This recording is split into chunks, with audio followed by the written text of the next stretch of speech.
right? So how much would you be able to put down as a down payment?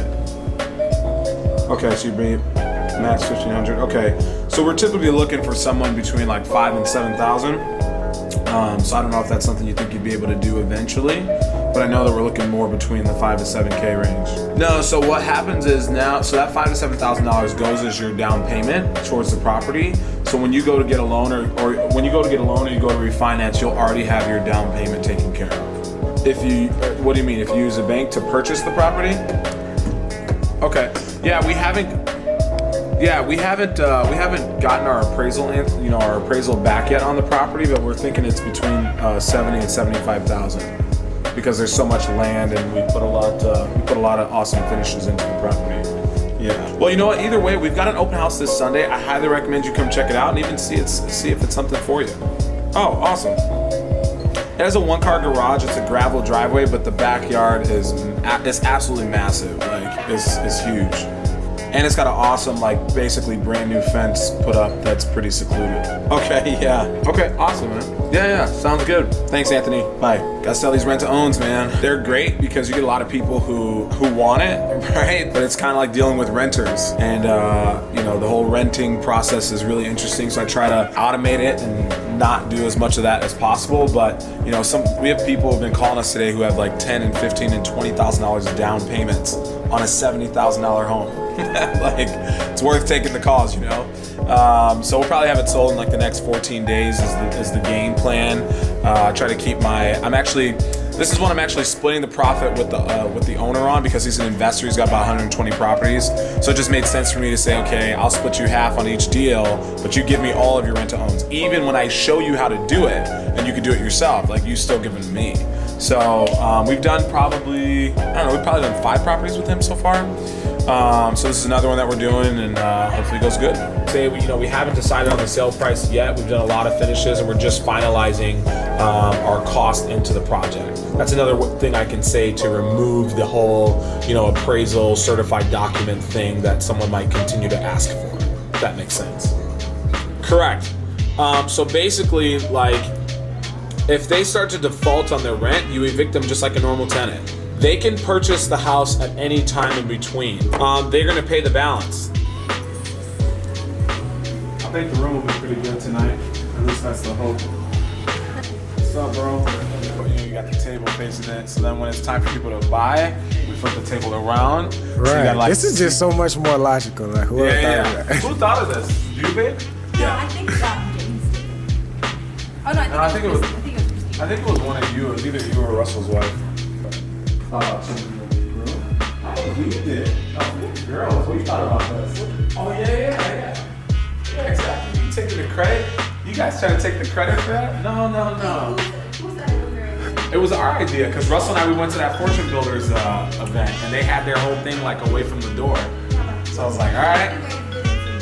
Hey, and we gotta get the towel. You can't forget the towel on the door, the blanket. Dude, that was the best thing we learned at the Fortune Builders. Oh, yeah. No, I never lose it, bro. You always lose it. This is the clicker. Russell always says I lose the chip, but I never lose the chip. I keep the chips because I got the sauce. So what's different about today's class than every other class that's already happened? Like for the coaching class? Yeah, for the coaching class. For students? Yeah. So so this is where Tyru's gonna insert his name himself. Dope camera guy, ask a question. All right, here we go. So what's different about today's class is today, right? Like let me give you a perfect example. We had a lady get started with us. Her name, or you can like bleep the name or something like that. She doesn't want to be said. But yeah, so she's been with us for probably 2 months. She came into our business simply wanting to do Airbnbs, right? So the whole time she's just wanting to do Airbnbs. So we're teaching her Airbnbs, we're telling her everything about Airbnb, all this stuff. But it never clicked. Never. Didn't click at all. She came out to our Airbnb property tour that we just did that you were at. She sat down for 30 minutes at that meeting. She left and locked up a property, her first one, where she's making 60% on gross revenue. 60%, right? But it took her coming to more meetings, more trainings, more coachings to figure out like, oh, that's it. That's the piece I was missing. So, right, a lot of newbies, they come to the trainings and they just sit and they listen and they learn. They think it's like college or something. Like, this isn't college. You know, I'm not telling you to come sit here and listen and learn for 4 years and then go try it. I'm like, come here, learn this that we're gonna put on the board, go apply it, and then come back when you screwed up so I can tell you it again and now you've learned the next piece. So the only thing that's different about today is today, right? That's it. Because every week before that, you were doing something different. The next day you're doing something different. The next day you're doing something different. So for everybody who quits, they don't get it. They don't understand that, like, you've gotta learn it, try it, fail at it, learn it again and try it again. And that's the process.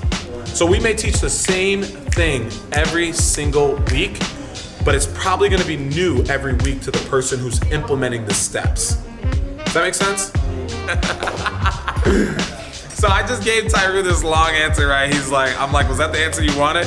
He's like, kinda, not really. He's like, but it's a good answer, it made sense. I was like, all right, so if you really wanna know what we're going over today, we're probably gonna dig deep on Airbnb because it's just easy. The leads are there, like, it's just easy. So we're gonna dig deep, like real deep on Airbnb. We're literally doing 11 property tours in this month alone. And not only this month, but just the second half of this month. Russell and I were like, man, like, we need to do more property tours. Like, we're not doing any property tours. We got all these properties and no property tours. So we're doing a lot of property tours, going deep on Airbnb, making it simple for everybody in the Wolfpack. So check it out. So the other thing that we're gonna do is, for today, is we're gonna actually have people get on the phone, right? Like, as much as I wanna be somebody's coach and help them learn and grow and do deals, I also want to, like, practice with them, so to speak, right? We're gonna have people get on the phone today and actually make Airbnb offers to people. I'm already black, dude. You gonna turn out the lights? Like Ron LeGrand, huh? Man. You said what? Like Ron LeGrand. Oh, Ron LeGrand does that? Yeah, the seminars. Hey, Ron, I know you're older than me, bro, but I thought of it first, all right? Just out the womb, I was like, yo, people need to get on the phones. It is super easy and really simple, okay? You know, I think when you do a wholesale deal, yes, wholesale deals are easy, they're awesome, big cash flow, or excuse me, not big cash flow, but big cash chunks of money, right? But the Airbnb deals, I mean, the simplicity of them is just fantastic, okay? You don't need to have a title company, you don't need to have an attorney, you don't even have a closing, you don't need any of those things. It's just like doing a rent-to-own or a wholesale lease option deal. So I wanna break down how to do your first Airbnb deal. So if you're if you're watching right now, please throw in some questions. I'll be looking at the questions here and being able to answer them as we go along, okay? So the first thing is you gotta find the properties. So the first thing is find property. So you also wanna know what types of properties that you're looking for, right? You wanna know what types of properties. So number one, you wanna look for a property that has a minimum of 2 bathrooms. 1 bathroom is okay, but 2 bathrooms is better. Second thing is, you also wanna look for properties that have 3 bedrooms. 2 bedrooms is okay, but 3 is better. So this is like the best, okay? 1 bath, 2 beds, this is okay.